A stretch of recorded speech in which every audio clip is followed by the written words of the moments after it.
அண்ணா எவ்வளவு இளநீ? 60. பொள்ளாச்சி போட்டு போனோம்னு வச்சுக்க 15 ரூபா 20 ரூபாய்க்கு வெட்டலாம். 15 ரூபாய்க்குல ப்ரொக்யூர் பண்ணிடலாம்.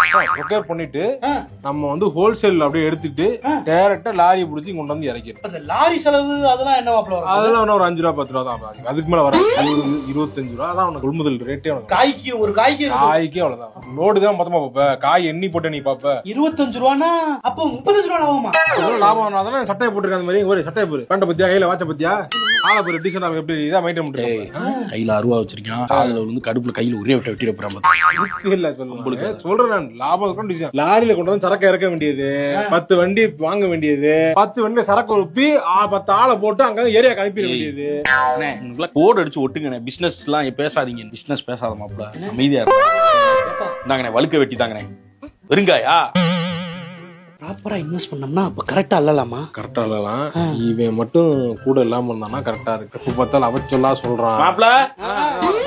இவனாலதான் நம்ம உருப்படா மாப்ள காசு கொடுத்துட்டு போய் டீ கடையில நான் தான் கொடுத்தேன். மாப்ள